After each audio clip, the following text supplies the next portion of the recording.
I'm 29, a woman, and I've been raising my nephew, Lance, who's now a tween, as my own son. He's biologically my sister's child.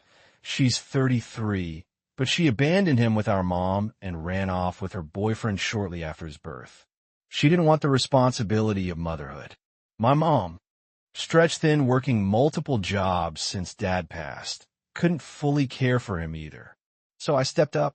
I was barely more than a kid myself. But I became Lance's everything, his mom in every way that matters. At first, being called Mama felt strange, like wearing a coat that didn't quite fit. But over time, it became my proudest title. Lance is my heart, my world, and I'd move mountains for him. My sister reappeared when Lance was 5, suddenly wanting to play mom. We were wary but let her meet him, hoping she'd changed. The visit went fine until Lance called me Mama. Her face twisted, and she went silent. Weeks later, she ghosted us again, offended that Lance saw me as his mother. She couldn't handle the truth. She'd chosen to leave, and I'd filled the void she left behind. Fast forward to last week, my 29th birthday. Lance, with his big heart and bigger smile, gave me a gift that stopped me in my tracks. A personalized coffee mug that read, "Best Mom in the Entire World."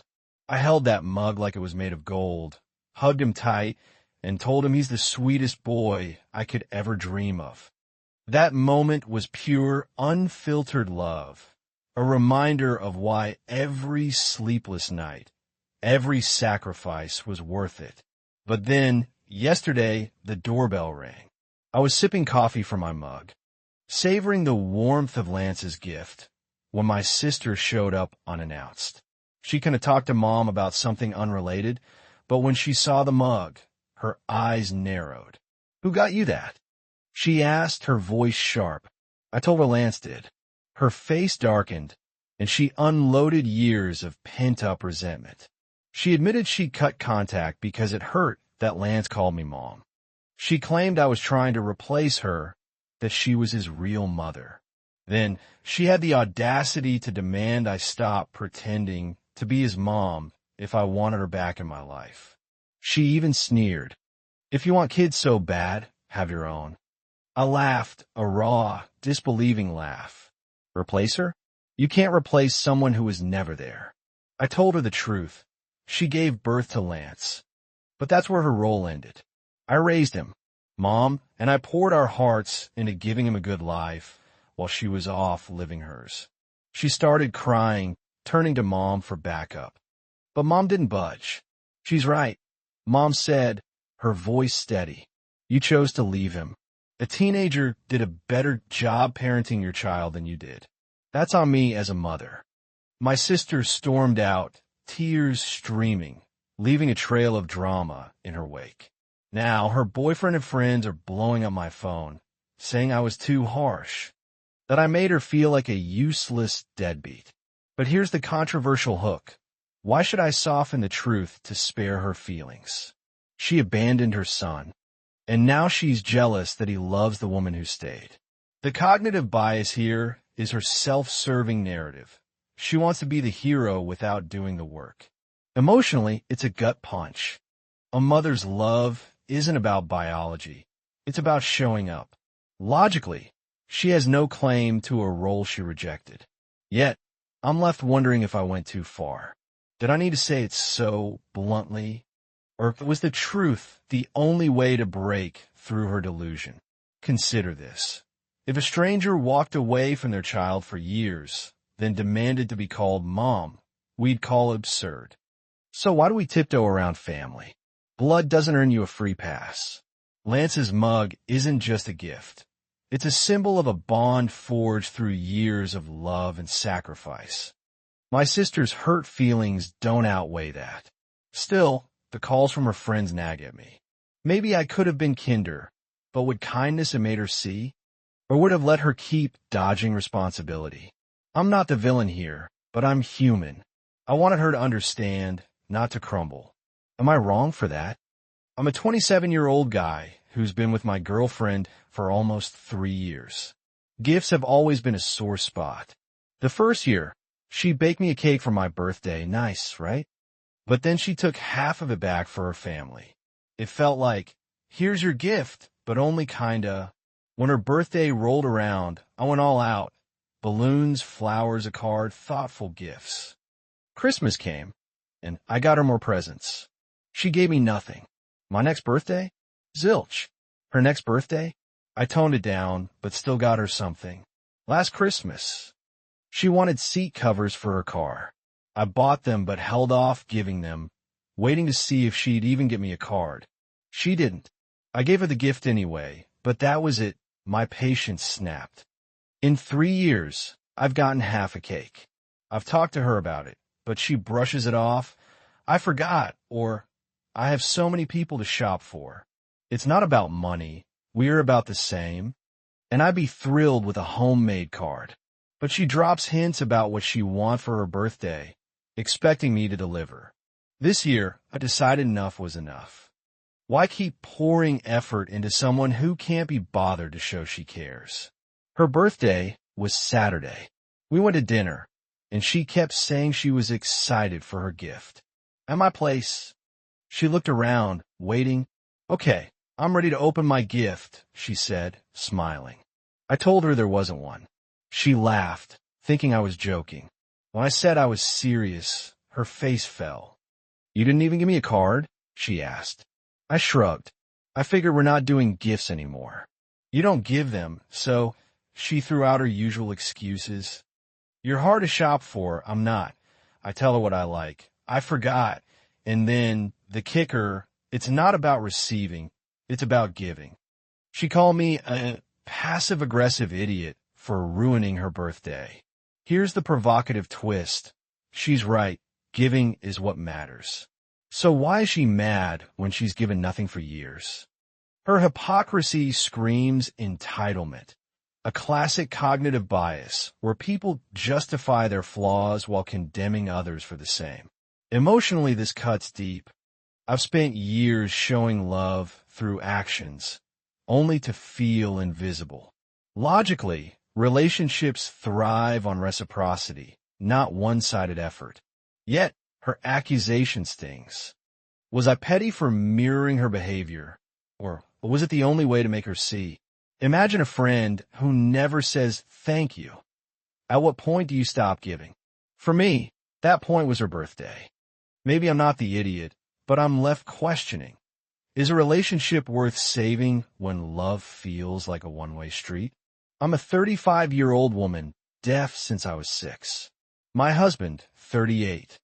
And our son are also deaf. My husband was born that way, and so was our son. My younger brother is getting married this summer, and he and his fiancée are writing personalized vows. I don't want to miss a word of their promises, so I asked if they could provide an interpreter for my family. My brother was on board, but his fiancée pushed back. She didn't want a stranger beside them during the vows. Fair enough, it's their day. My brother suggested our older sister, who's fluent in BSL, we all learned it together when I lost my hearing, could interpret instead. But the fiancé nixed that too, wanting it to be just them up there. I get it. Weddings are sacred, and she wants her vision. But here's the gut-wrenching reality. 3 of her new family members are deaf. Without an interpreter, we're sidelined, watching a ceremony we can't fully experience. I'd still go, but my son wouldn't. He'd be bored, unable to follow. And a restless kid at a wedding is a recipe for chaos. I told my brother this, and he promised to work on it, but I'm torn. I don't want to stir drama, but I'm hurt that she's dismissing our needs. Now, the controversial angle. Why is her perfect day more important than including her new family? This taps into a societal bias, ableism, that assumes accommodations are a burden, not a right. Emotionally, it's a slap. I want to celebrate my brother's love, but I'm being asked to do it half-blind. Logically, an interpreter isn't a big ask. It's a standard accessibility tool. Picture a wheelchair user being told there's no ramp because it ruins the aesthetic. We'd call that outrageous. So why is this different? I'm not demanding center stage. I'm asking to be part of the moment. Yet, her resistance makes me question, is this a sign of how she'll treat us long term? My brother's fighting for us. But I wonder if I'm the idiot for pushing, or if I'm right to stand up for my family's place in his new life. I'm a 27-year-old woman, married to Tom, 29, for 7 years. We've been together a decade. I work at an equine center, a world I've loved for 22 years. When I was a kid, an older instructor took me under his wing.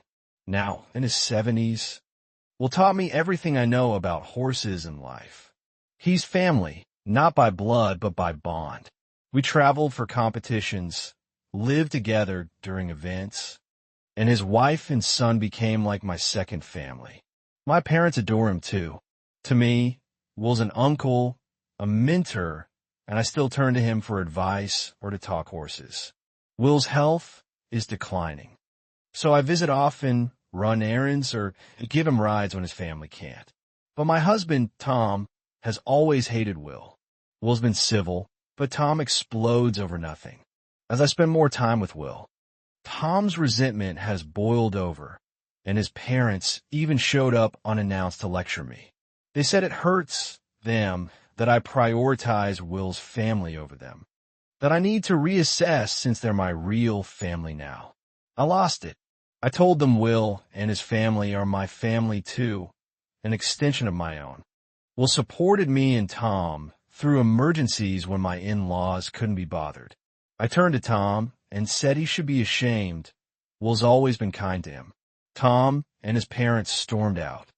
Calling me an idiot for saying Will means more than they do.